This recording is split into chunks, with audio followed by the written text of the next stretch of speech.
Hello job seekers, this is TribeTube Job Series episode 36. Elsevier is hiring freshers for the Quality Test Engineer 1 role in Chennai. మీరు మీ bachelors ని computer science లో are other related field లో complete చేసి ఉండాలి.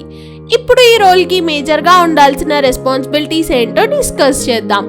First responsibilities process improvement and compliance ని assist చేసి high quality software products and services ని timely basis లో సక్సెస్ఫుల్లీ అండ్ కన్సిస్టెంట్లీ డెలివర్ చేయాలి. టీమ్ తో వర్క్ చేసి క్వాలిటీ ఫంక్షనల్ టెస్టింగ్ ని ఎన్హాన్స్ చేయాలి. రూట్ కాజ్ అనాలిసిస్ ని కండక్ట్ చేసి రిజల్ట్స్ ని అడ్రస్ చేయాలి. ప్రాజెక్ట్ రివ్యూస్ లో పార్టిసిపేట్ చేయాలి. సీనియర్ QA టీమ్ మెంబర్స్ కి ఇష్యూస్ అండ్ డిస్కషన్స్ ని ఎస్కలేట్ చేయాలి. JD ని రెజ్యూమ్ తో ఎలా మ్యాచ్ చేయాలో చూద్దాం. ఈ పొజిషన్ కి మేజర్ గా ఉండాల్సిన స్కిల్స్ ని కేటగరైజ్ చేసి ఇచ్చాము. So mention these in the resume. మేము రిఫరెన్స్ కోసం 4 కెరీర్ ఆబ్జెక్టివ్ చాయిసెస్ ఇచ్చాము. So choose the best. Next ఈ యాక్షన్ వర్బ్స్ ని మీ ప్రాజెక్ట్స్ ఆర్ ఇంటర్న్షిప్స్ లో మెన్షన్ చేయడం వల్ల అవి మీ కొలాబరేషన్ అండ్ ఇన్వాల్వ్మెంట్ ని షోకేస్ చేస్తాయి. So try to mention these. మీకోసం 2 ఇంటర్న్షిప్ ఆపర్చునిటీస్ కూడా కింద డిస్క్రిప్షన్ లో మెన్షన్ చేశా. Go check it out and apply. ఈ జాబ్ కి అప్లై చేయడానికి ఈ JD ని డిస్క్రిప్షన్ లో ఇచ్చాను. So go and apply.